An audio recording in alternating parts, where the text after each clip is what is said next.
when we analyze, we break down in order to bring out the essential elements of a text. And so a great place to start is text marking or annotation. And what this does is it is a way for us to put down our thinking about a text onto the text itself. So we can go back through and make sense of it when we are done. We can see patterns that emerge, and we can trace dominant literary features. And we do all this in order to make a claim about what our author is intending for the reader and what the larger meaning or message of the text is.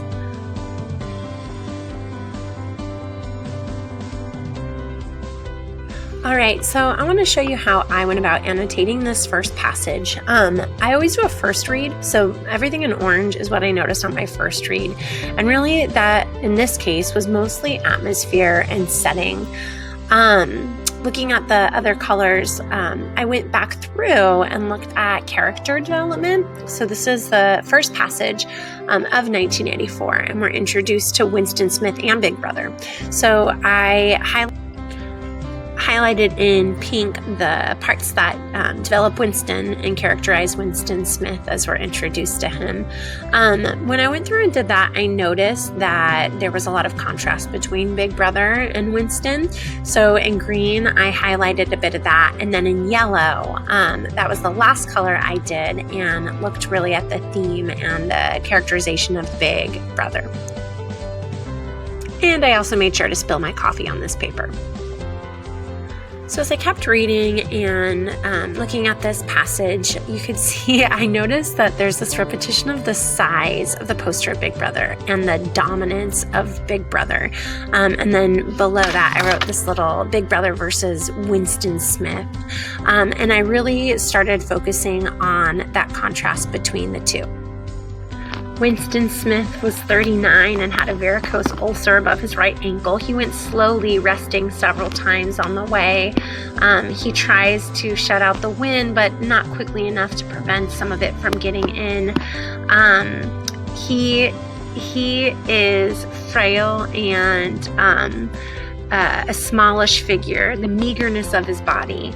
And this is all juxtaposed with Big Brother, who is enormous, more than a meter wide. His mustache and ruggedly handsome features stare back at Winston. Everywhere Winston goes, Big Brother is watching.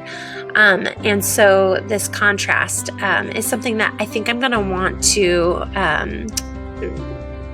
pick apart for meaning in my analysis. Another thing that stood out to me about this passage was the progression of the passage and how we are, like in an opening scene of a movie, following Winston from the outside up the stairs and into his apartment.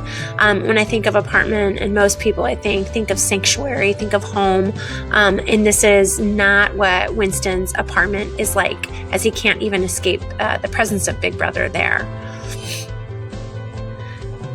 And so now that I've done a thorough annotation and close reading of my text, and I mean, I read this probably 4 or 5 times, I feel like I have a direction for my analysis. I either want to look at the contrast of Big Brother and Winston, or at the progression that we have in this passage and how Orwell uses that to make a point. So here are a couple thesis statements I might try out.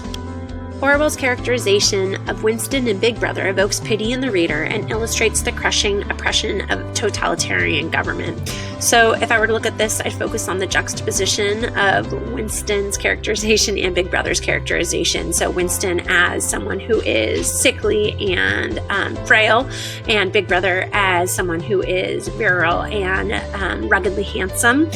Even down at the bottom, if you were to look there, he moved over to the window. A smallish, frail figure, the meagerness of his body merely emphasized by the blue overalls, which were the uniform of the party. So here, it's the actual uniform of the party that is shrinking Winston. And so I'd probably use that as a piece of my evidence also. Or Orwell uses progression of setting to establish an oppressive mood and argue that resistance against a totalitarian regime is futile.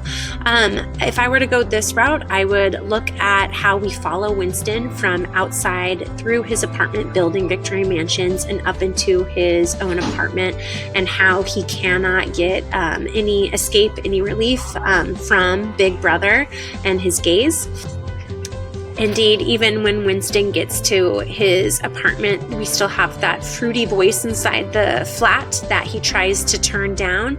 The voice sank somewhat, but the words were still distinguishable.